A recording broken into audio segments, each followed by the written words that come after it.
Okay, so today's webinar is we're going to cover four-color process and simulated process and how it pertains to halftone dots using AccuRIP and outputting those films. So we're going to go through the process of first discovering the art, then we're going to separate the art or prepare the art, then we're going to separate the art, then we're going to prepare for film output.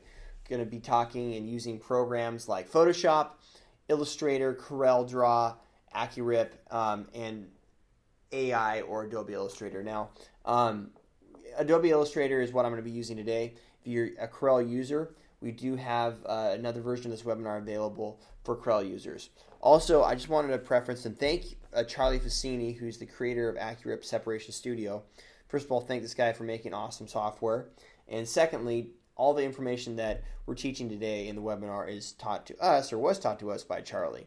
And let me tell you, I've done it the other way, and I've done it Charlie's way, and Charlie's way is rad. So way less problems, much more consistent result, way funner to do because you don't run into those problems. So everything that we're going to teach you here, these simple processes around four-color process and simulated process, screen printing is exactly what Charlie taught us, and it's definitely paid dividends, not only for us, but thousands of printers who have bought these, invested in these programs, and actually used it.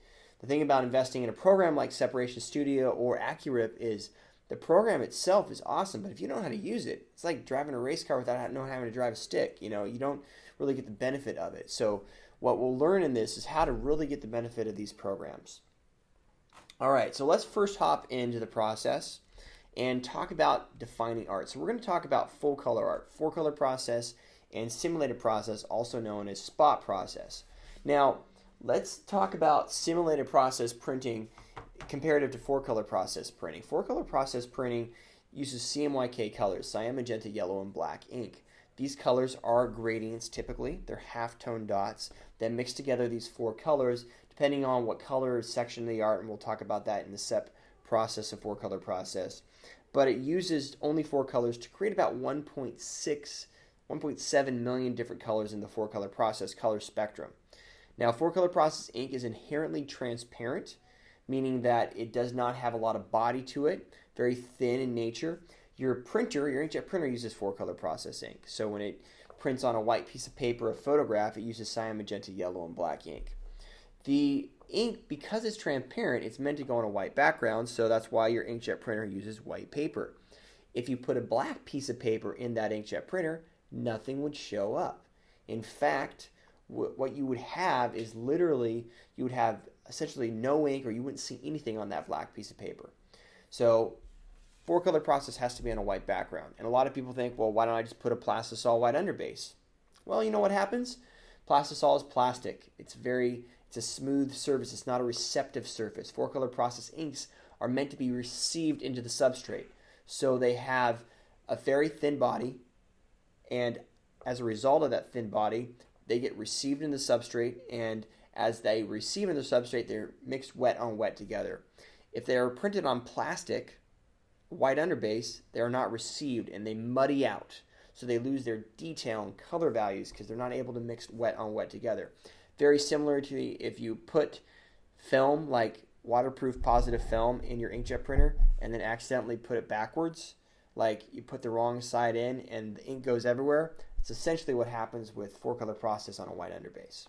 So that's why spot process or simulated process was developed, was to be able to print on darker garments other than white. So they're both great processes. Spot process uses more opaque colors and more colors typically to get an image, but because they're more opaque colors, they're thicker, they have body, and they can go on that white underbase needed for printing on dark garments. Now, when you're looking at art in the design, you want to make sure that your art is set up for the process. First of all, once again, we're talking about raster art, full color images. If you have a vector image, there's no need to have a four-color process or sim process job. You just print with red, white, and blue. Let's say you're printing an American flag.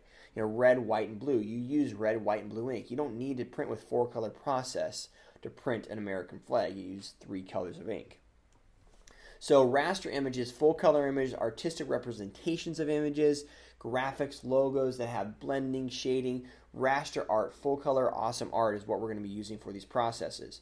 A lot of times you can determine the process for the art by the background or the shirt color designed for the art. So for instance, on the right hand side of the screen here we see dark garments and darker backgrounds. For that would definitely be more towards spot process. On the left side of the screen we see lighter backgrounds, more for lighter garments. So depending on the background of the art, a lot of that determines the process. If your full color art don't have a lot of bright reds, bright greens, this is great art for color process if it's on a white background. Now, if you're going on white and dark, you're going to want to use simulated process, because simulated process can go on white if you add black, and it can go on black if you take out the black and add a white underbase. So you can do either or, and it looks consistent on both colors, any color of shirt. Versus four color process looks great on white or very, very light pastel garments, but doesn't work on dark garments. So the art really dictates the process. And if you have art designed for black shirts, then you have art that's going to be more used for simulated process. If you have art designed for white shirts or white background, it's going to be used more for four color process. Now, how we deal with that art is very important, because good art makes good films make good screens make a good screen print. So it's very important that you actually use what we call Charlie's 5-step cleanup process. And it's a process used typically in Photoshop.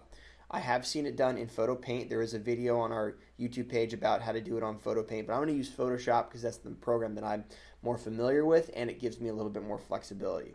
So as a follow-up to this webinar, you can download this presentation as a PDF, and it has these 5 steps. You can also rewatch the webinar and go through these 5 steps with me. Now, I'm going to pull up an image here, and the thing we're going to talk about is why these 5 steps, or why even clean up art in the first place. So if we see the image on screen, we have the left side of the image and the right side of the image. So the left side of the image is dull. The right side of the image is bright. The left side being the regular or normal side, the right side is the enhanced side. So which one do you think is going to make a better screen print?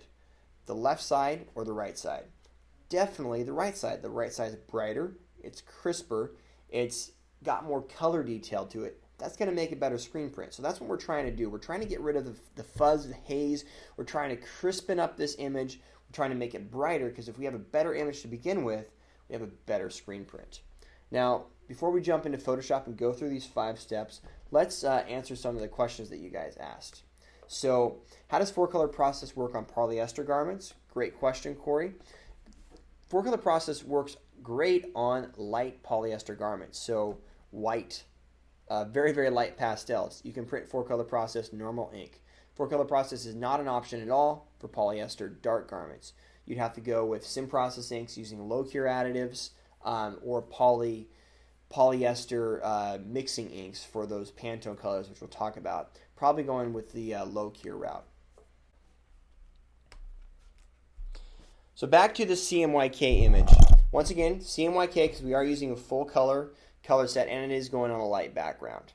We're also going to be using an example of this in Separation Studio, which is going to be more of a simulated process style image. So the 5-step cleanup process is geared to enhance, crispen up, brighten, and get rid of some of the gray matter. Whenever we're printing halftones, there's a lot of gray matter in the image. When I mean gray matter, I mean areas of the image that don't have a lot of color, that have a lot of grayness, and that grayness is going to essentially translate to halftones. Halftones are, especially the small amounts of grayness, are going to be small halftones. And small halftones are hard to expose, so that's why we want to get rid of them. We want to contrast the image to get rid of some of that grayness. So this 5-step process, the first thing I'm going to do is I got to make sure I'm in RGB mode. I'm also going to check my image size. So right now I am 8:7, which is about the image size for these youth shirts. Before I go clean it up, I am going to boost the resolution to 300 dpi. Now, what this means is I'm boosting the resolution. That doesn't necessarily mean that I'm making the image better. In fact, I'm not. I'm actually just, if I'm adding elements or if I'm changing elements, like erasing part of it or adding part of it, I'm doing that at 300 dpi. So you want to change your resolution to 300 dpi optimally if you're going to be changing the elements at all. If we weren't changing any of those elements, it really wouldn't make a difference because it still is 200 dpi. It just, if we took and erased part of it or enhanced part of it, it would now be done at 300 dpi, which would be a better resolution setting. So let's go through the 5 steps to enhance this image. Step number 1 is done in adjustments, and most of the steps are done in the adjustments. But step number 1 is called Selective Color. Once again, the process is geared towards getting rid of some of those gray areas. We're actually going to go down to the neutrals of Selective Color, and we're going to enhance each of the neutrals between 5 and 7%. And each one of these things we can see, zoom in here and see before and after. So this is before and this is after. And it just gets slightly darker. Not that much of a big deal at all, just slightly darker. However, it does, all these little steps added together do make a big difference. So step number 1, go into Image, go into Adjustments, and then Selective Color, enhance the neutrals 7%, 5 to 7%.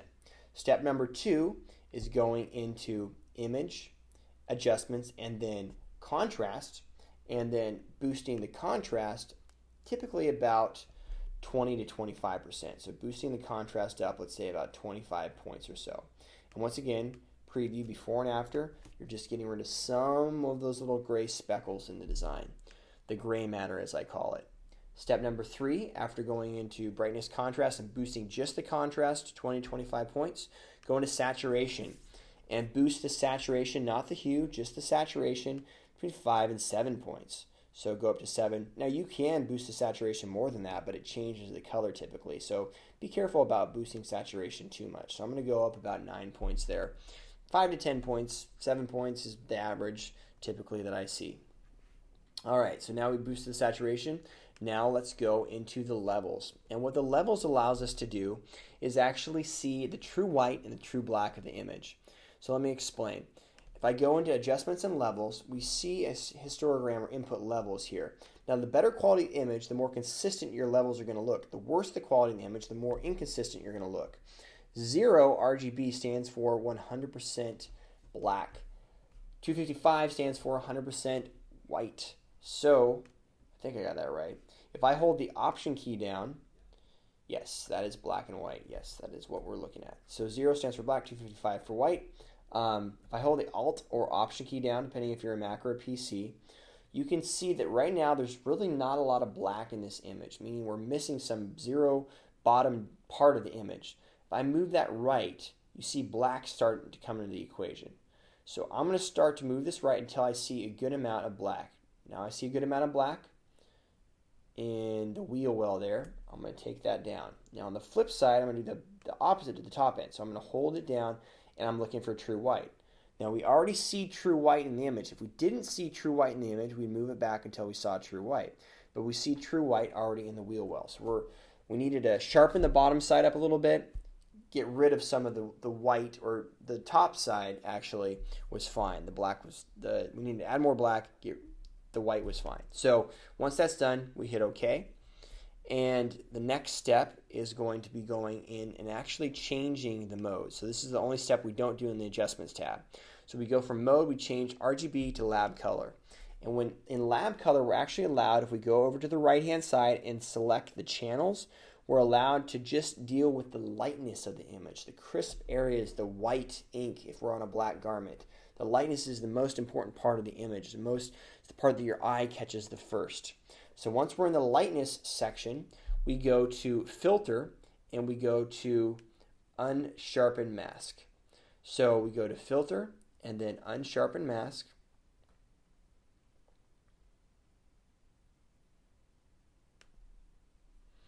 And that crispens up the image. So Filter, Unsharpen Mask. I typically start amount about 50% and radius about 5. Threshold set to 0. So you can see if I change the amount, it adds more sharpness there. I start at this point, typically 80% of the images I'm doing, I'm not adjusting much. If we go before and after, you can see this image really brighten up here. So this is before, and this is after. So before and after. You definitely see, this is probably the most drastic part of the process, the cleanup process. So once we're good there, we hit OK. And then now let's take a look at the image. So we're going to bring back the image to RGB mode. And let's take a look at before and after. So this is before. And then this is after. So we see a change in size. So before and after. And we see the image definitely get brighter, definitely get lighter, before and after. You get more crisp. So the reds get redder, the yellows get yellower, and the image gets much more crisp. And that's what we're looking for there, is a crisper, brighter, less gray matter in the image. So those simple 5 steps really help us do that. Once again, I'm going to follow up this webinar, and if you're watching this webinar on YouTube, you can go to the page underneath the webinar, actually download the PDF, but it goes through these 5 steps in depth. Here they are right here, again, so you can go back and reference them again. So now we're actually going to go in the separation process.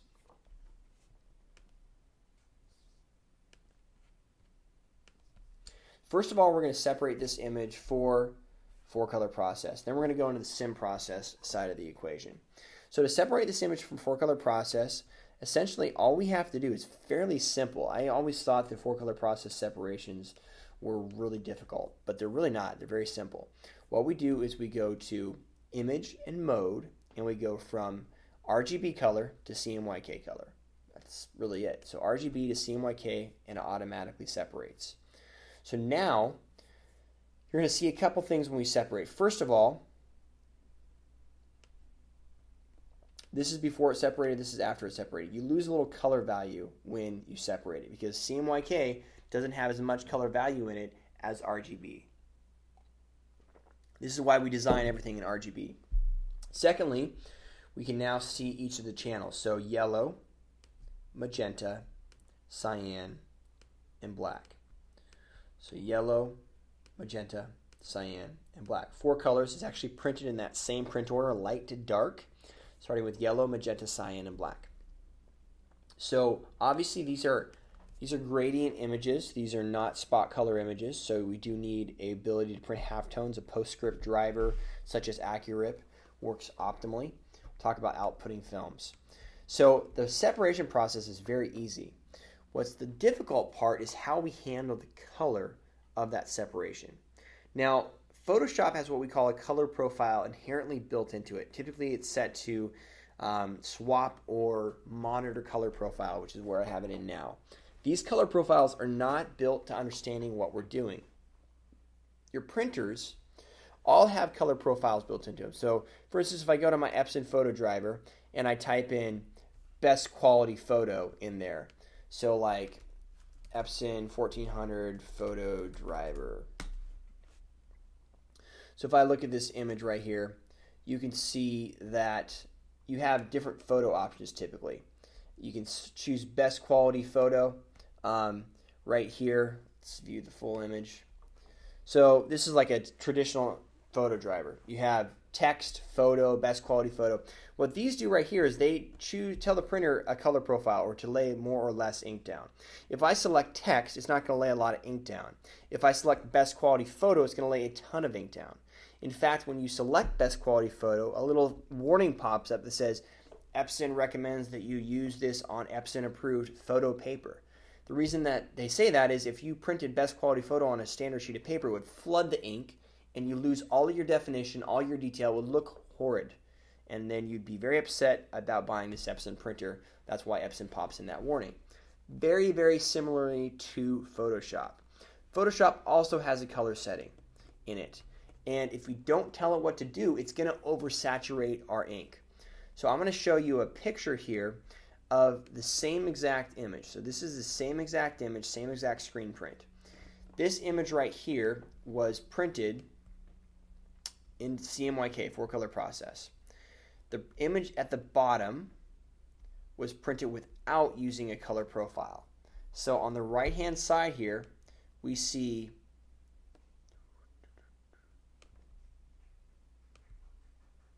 this is the original image on the left-hand side. On the right-hand side, we see the screen printed version of that.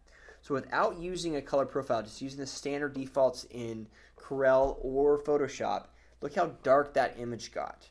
So it didn't understand what we're trying to do. It doesn't know we're using CMYK 4-color processing. It doesn't know we're printing through 305 mesh, which is optimal for printing on textile garments. And it doesn't know we're doing screen printing at all. It has no idea. So it just basically separates the best way it looks for the computer monitor. and that doesn't get the job done screen printing. It oversaturates the print, making it dark, losing your detail, and basically you have to swap the print orders, reduce the inks.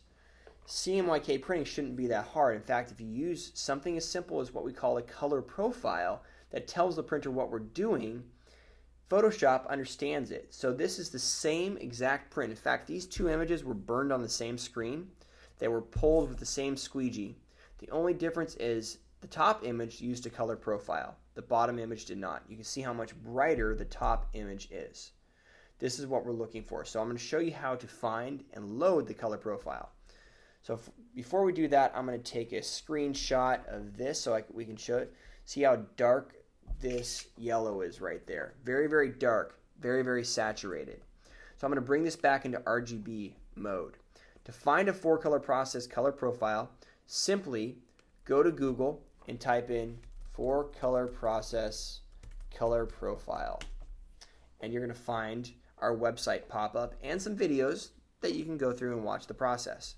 But you just download this 4-color process color profile, and it gives you color profiles for Adobe and Corel, depending on what you're using.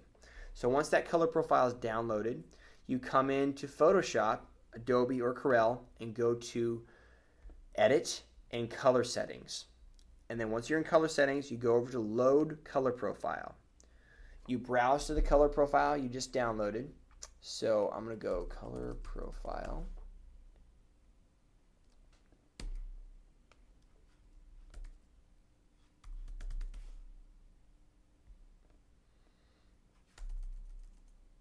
Well, we might even actually have to go download it. So let's actually do the whole thing. So we're going to go to download that. Takes only a second to download. Now we go to load, go to our downloads applications folder, and then we take a look at process color profile. So I'm going to choose the IC Pro Bright, which is the ink that I'm using, 305 mesh. So it's built for Pro Bright inks and 305 mesh. I'm going to load that color profile. As soon as I load that color profile, this image immediately brightens up a little bit. Once this color profile is loaded, that's all I have to do. I simply go to mode and then now change to CMYK profile. So this is the yellow, magenta, cyan, and black. They're much brighter. So I want to show you what the yellow looked like before. So this is the normal yellow. See how dark it is? And this is the yellow now. Much, much brighter. So that little change there limits your ink, avoids saturation, and now allows you to have a much more consistent CMYK print. So once again, we're in the order that we're printing in is yellow, magenta. So let's mix these colors. It's going to look like that after you print the first two colors, cyan, and then black. Now, if you're going on a lighter garment, not 100% white, let's say it's a light tan or a light gray, you can still use these 4 colors because you're going on a pastel garment, it's okay. But you're going to be missing the color of white. So this is actually a step into simulated process as well as understanding 4-color process a little bit better. So first of all, we color separated it. It looked great. But now let's say we want to go on a gray background. So we're actually going to add a color channel to that. So the color channel allows us to get white, a red or red, some other color into the image. The way you add the color channel, and what we're going to do is we're going to pretend this is going on gray, and we're going to add a white highlight. So this is going to turn in from 4 colors to 5 colors. Still printed through 305 mesh. We actually take a white, like meteor white, reduce it down even maybe a little bit more. So it's really soft and matches the consistency of the 4-color process ink. And we still print that through 305 mesh too. So we choose our magic wand tool, we right-click the image, we select color range. Once color range is selected, we choose a white area of the design. So a white area of this design is in the windshield right here. Once that's selected, we go to invert because we don't want to pull out the negative, we want to put in the positive. So we invert and we put in the positive.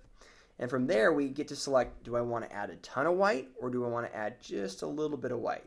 And unfortunately, I'm going to zoom in the video here, but you can't see this screen any bigger. This screen's the biggest as it gets. So you don't have a lot of visibility here. So I typically like to limit my highlight white back a little bit. So I limit it back a bit, 52, 60, 70, points somewhere in there, and then I select OK. Once I select OK, I right click or double click and save the selection as a white highlight channel. So now this is a new channel. If I go over to my channels tab, I can see this channel. I'm going to deselect it and I'm going to double click it to color it. I want to color it as a spot color, and I click on that to color it white ink. And then now let's take a look at the image. So we have yellow, magenta, cyan, black, and highlight white. So see how it gets brighter with that highlight white print? We would now be able to print this on a gray because we would have white and it would still look the same. So that's essentially what we're doing with CMYK printing into simulated process. We're adding these colors one at a time. So let's say we wanted to add red, we'd go to color range and choose the red tongue right here. And we would be able to add a red channel. So you got to make sure the whole CMYK selection is selected and then add the red. So we're adding the red. And then I got to add in more red. And that's where this becomes difficult because just this area red, there's not a lot of red in this image. And this is not a super defined area. So this, not a ton of red right there. And we can select, do I want to add a ton of red? Not really. A little pink there. So this is a pretty bad example, and that's what makes doing these types of separations difficult. Because if I wanted to enhance this green, I don't have a lot of green right there to enhance.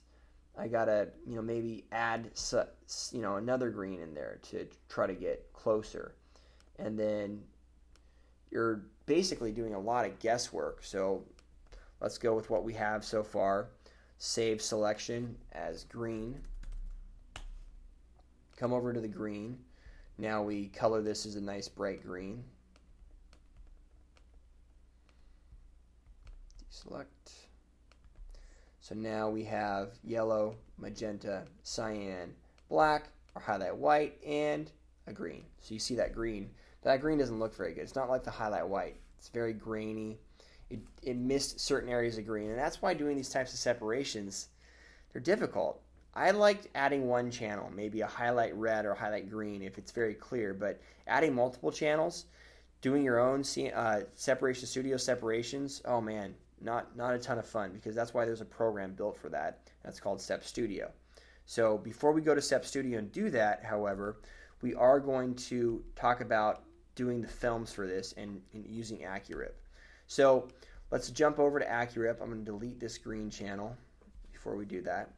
And AccuRIP is a driver that allows us to print films in halftones. So the way AccuRIP actually works is it prints everything that is not 100% black as a halftone dot or a gradient. So for instance, in this image right here, I can actually see what's not 100% black. I can go up here and I can select an area of the image, and I can go to Window and my Info tab, which is right down here. Let's pull this. As I see different areas of the image,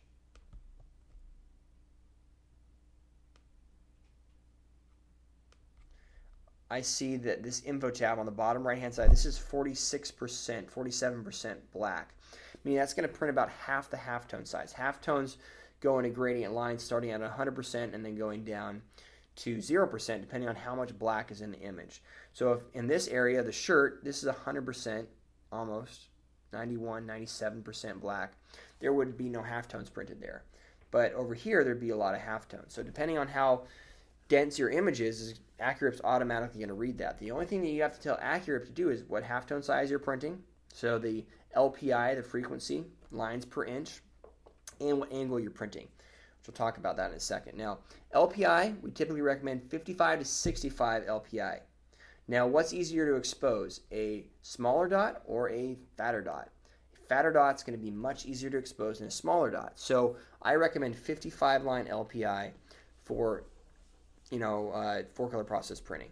You can go 65 if you have a really good exposure unit, like a single point unit, but really a lot of the shirts we're printing on don't hold that detail anyway. They're not ring spun cotton shirts. Ring spun cotton shirt, an American Apparel, a Cotton Heritage is going to print a better quality image than a Gildan. If you're printing on a Gildan, Never go above 55. You don't need it because it's a coarse weave. So going on higher end shirts definitely make it a lot easier. So if we pop over to AccuRIP, we go to File and Setup, and zoom down to how you'd like this to be screened. This is where we get to select the halftone size. I simply save this to 55. I like keeping the angle and the dot shape as a round dot, and the angle as 22.5. So 22.5 degrees basically prints all the halftone dots. So if we envision this is an angle, this would be a 45 degree angle right here. This would be a 45 degree angle. 21.5 comes across the screen, and what our angle is trying to do is it's trying to miss as many of these cross sections as possible. So it's trying to miss thread mesh, essentially, threads of mesh. If it exposes over a thread of mesh, you're going to see a weave of the actual mesh in the design. It's not going to look very good. So that's one reason for the angle. The other reason is the way our eye sees it, is our eye actually can catch a 22.5 degree angle the most optimally. That's been studied and accorded to by Charlie. Traditionally in screen printing, people use what we call the Flamenco method of screen printing, which used 4 different angles, or the rosette method. We're going to talk about the Flamenco method of printing halftone dots. So 4 angles varying of 15 degrees. So you see how these black, this magenta, this yellow, and this cyan is coming in at different angles. So the magenta is about at our 22.5 degree angle right there. And they're creating these little rosette patterns of little halftone dots that essentially, if you blur your eyes out and take a look at those patterns, they create optical illusions. Well, the problem with that is that it works pretty good on paper. In fact, that's how they do most paper printing, is using this rosette pattern for a 4-color process. Varying angles, creating these intricate rosettes. However, for textile printing, you have so many more variables. You have screen mesh, which never is the same tension, never stretched the same way. You have squeegee pressure and angle. You have a t-shirt, which is not a solid piece of material. So those variables combine for a very hard 4-color process in a Flamenco halftone. And think about it, your inkjet printer doesn't print rosettes. I keep referring it as Flamenco, but it's a rosette. It just lays ink and stacks ink on top of each other. So the Flamenco method is essentially taking those halftone dots and just stacking them on top of each other using the same 22.5 degree angle. So I'll use an example of that.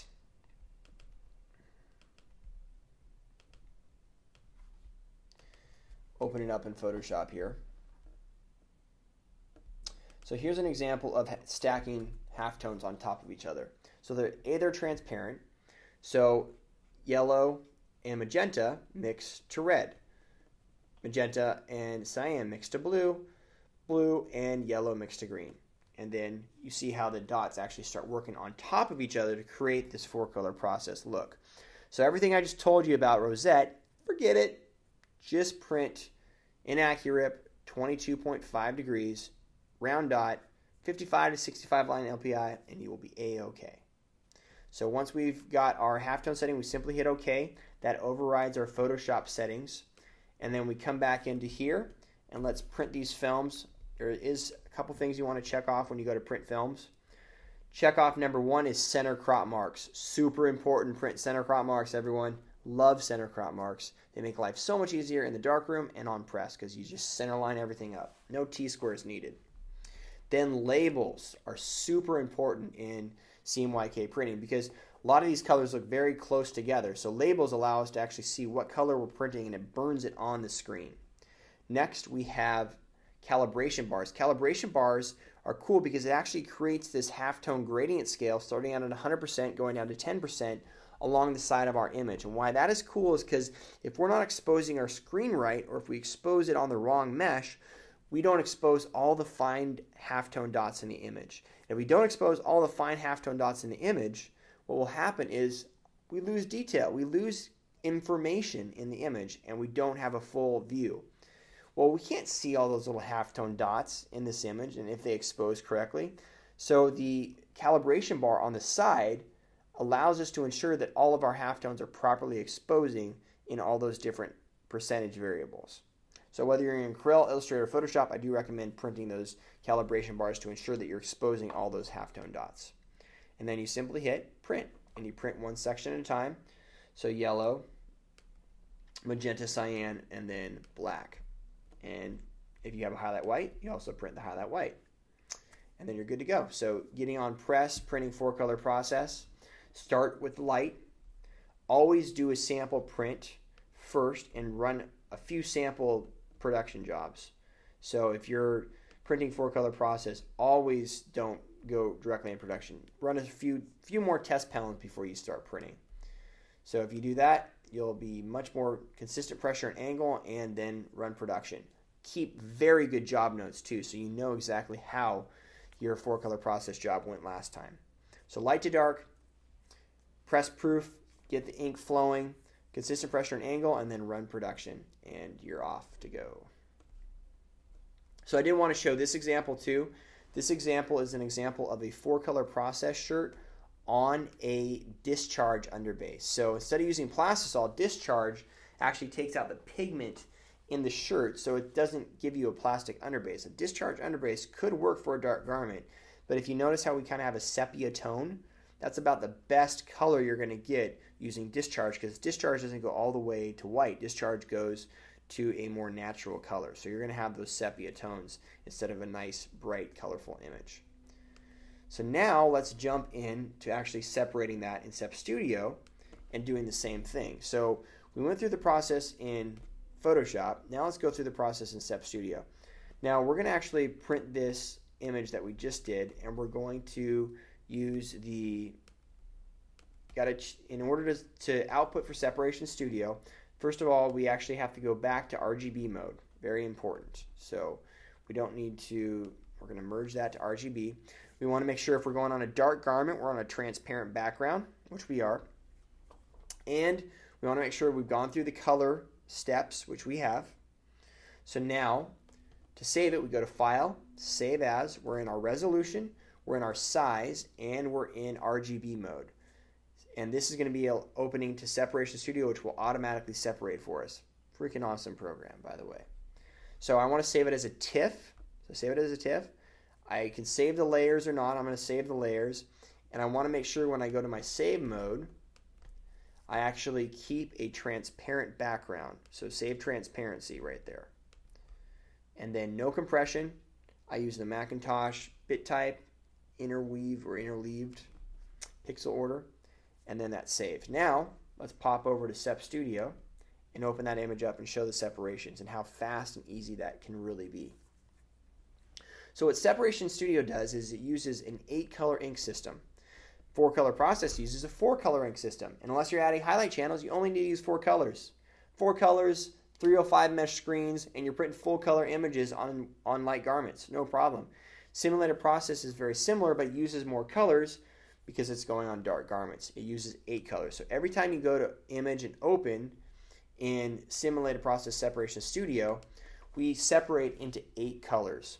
So right here it separates into black every time, and then it separates out into 8 colors. So right on the right hand side we see our 8 colors. White underbase, it always starts out red, blue, gold, purple, green, turquoise, gray, and a white top. So 2 whites, top and bottom, and then 7 colors in between.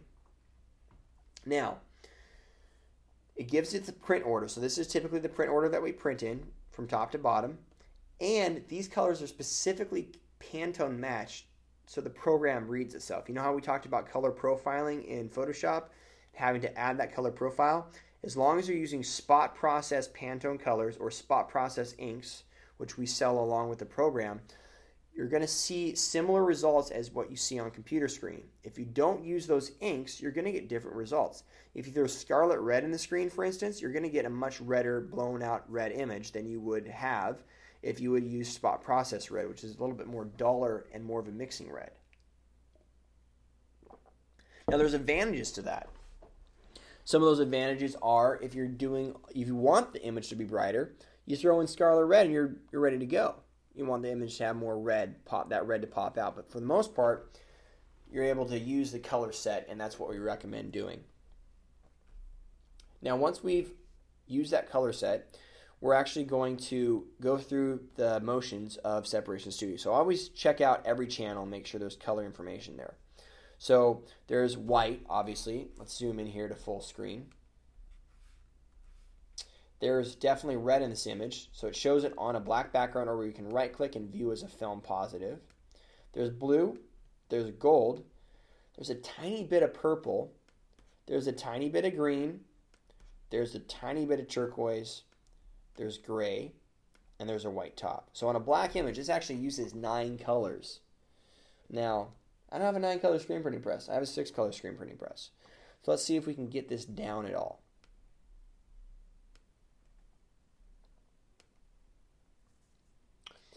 What we'll do is we go to the merge functions first. So first of all, we merge light colors, like merge the purple. So we go to channel, merge purple, and that combines those 2 colors. And what we're looking for is we're looking to see if the image changes at all. And it didn't. It didn't change at all. So let's merge turquoise next. Didn't change at all. Now let's merge gray. Didn't really change at all. So we merged this down to 6 colors and it didn't change at all. So once it's merged, now I can go through and I can enhance these colors. So first of all, I typically bring up the underbase, so I view it as 100% white. So these are the percentage of halftones are on the right hand side here, and this is me moving the image. So right here in the center here, it's 83% white. We need to get that a little bit higher, so we right click the image and we adjust the channel, and we go about 17% because that's what we're missing. And that should bring us to 100% white in certain areas of the image. So go back to the sneakers here, 100%. We're good to go. Now on the flip side, we don't want too many halftones in this image and too much overprint white. If we have too much overprint white, we dull out the image.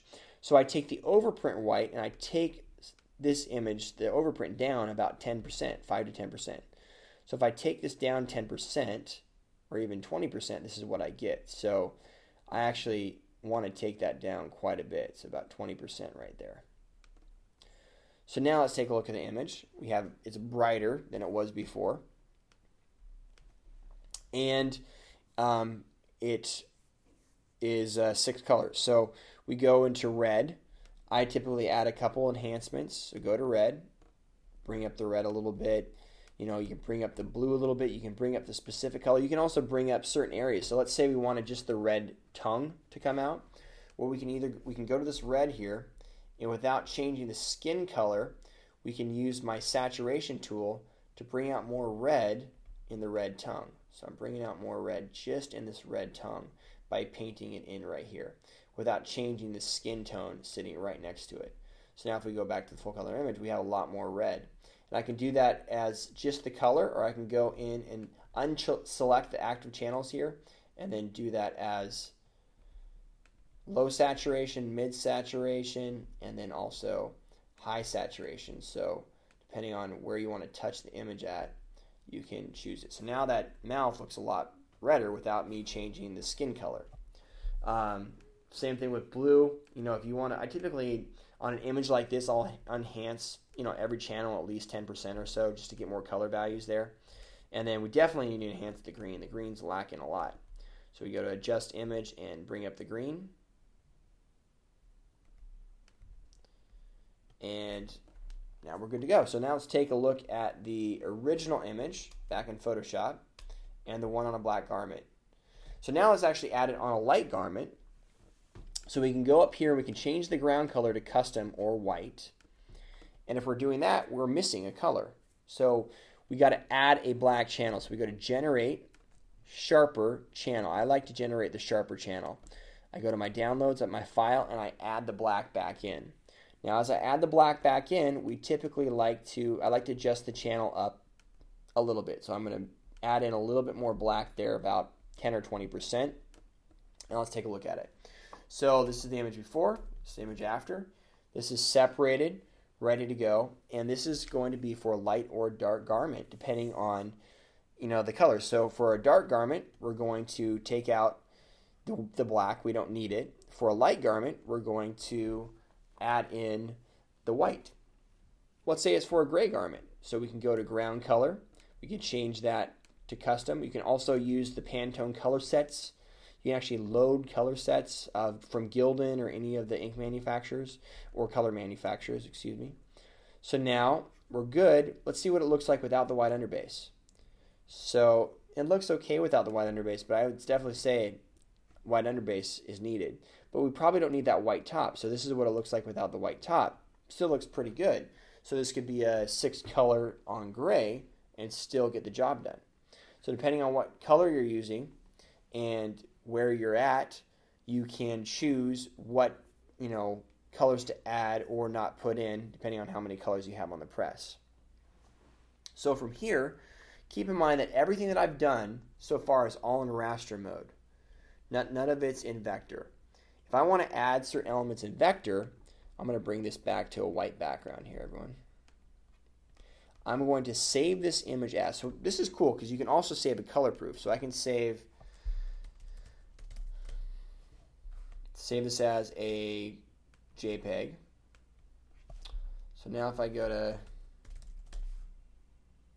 check this out, I can actually show this to my customer and say, hey, what do you think about the colors in this image? And they say, yeah, it looks pretty good. I like the way the red mouth pops out. I'm glad you added that red. You say, great. Well, this is how it's going to look when you print it. Because it's a color proof, using color profiled system and color profiled ink, we actually see what's happening before it actually happens, which is awesome because you can use this to show customers and it makes it so much easier. So now I'm going to save this image as an EPS, and these files all save out to EPS, which then we save and can open up in Corel Illustrator or Photoshop even. So if I go over to Illustrator and bring in this EPS, starting a new image here. If you're going to start out in RGB mode or CMYK. Actually, if you're an illustrator doing this, you want to use CMYK if you're not adding more color values. I'll explain why in a second. But if you're designing, you always want to use RGB. So we go to Place, File, Place, and in CorelDRAW it's called Import. So we place that image. We find the one we just saved out of Separation Studio. Go over to Documents. And that brings in the image plus all the Pantone colors. And if you're familiar with vector programs like CorelDRAW or Illustrator, Pantone colors are awesome because then we can actually add different elements in vector. So let's say we want to add a date. So 2014 Dozer Days. So first of all, we pick our font, pick our size. 2014 Dozer Days right there on top. Or Dozer Days 2014 on bottom.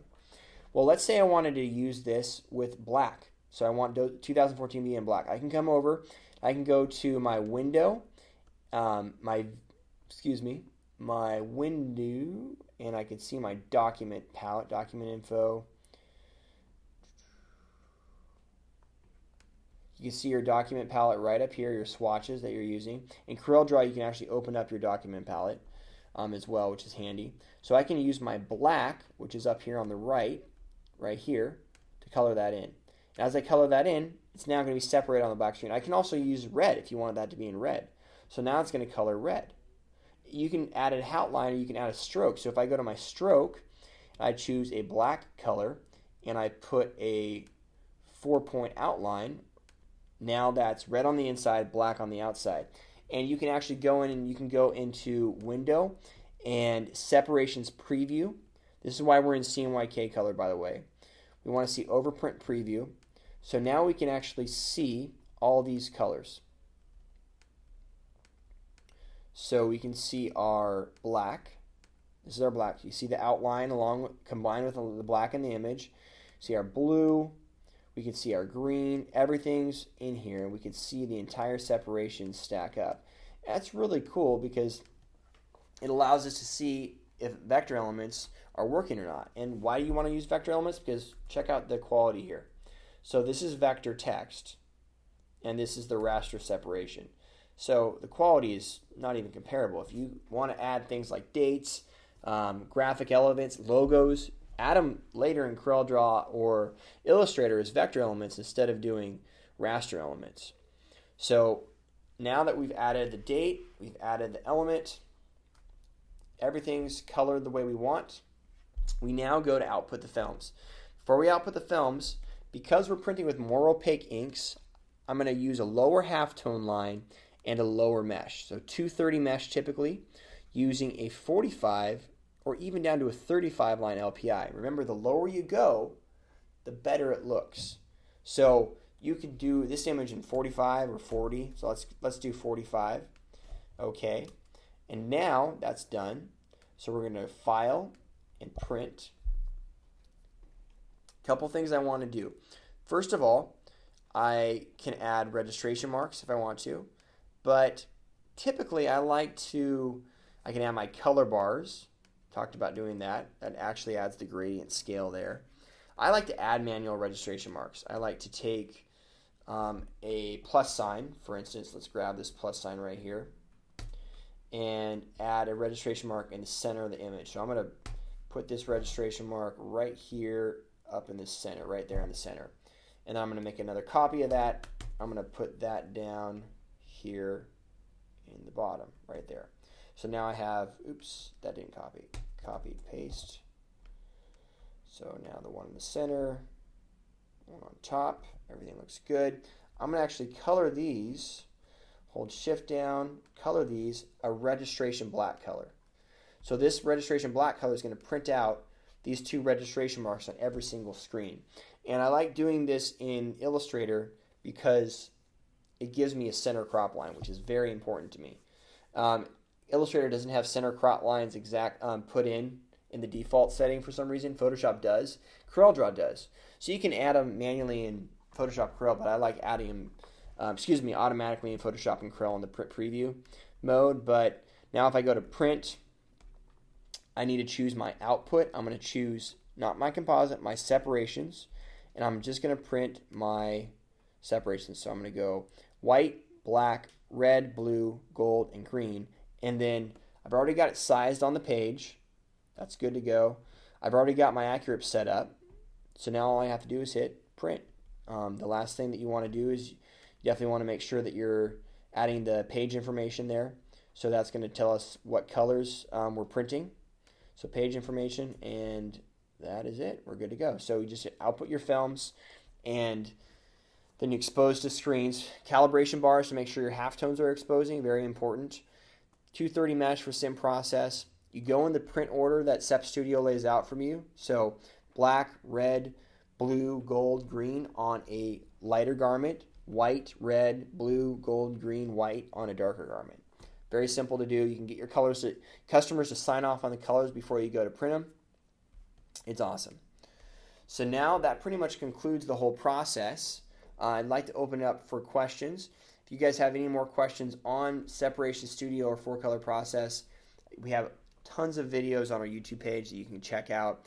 You can download the PDF if you're watching this on YouTube of the 5 steps in Separation Studio or 4-color process in Photoshop to clean those images up, make them brighter, and experiment. Go out and use these tools there's free trials of Sep Studio, free trials of AccuRIP if you don't have them already, but go out and use these tools to rock it, and make some awesome stuff, because the point is a lot of people don't do this stuff, Most people just stick with spot color stuff. So if you step outside the box and get into full color, you're really opening yourself up to a pretty awesome world of possibility. So if you have any questions, feel free to ask them now. And we will be posting this webinar and following up with you guys with the email as well. So we thank you very much for your participation today, and hope you have an awesome day. So feel free to open this up to questions now.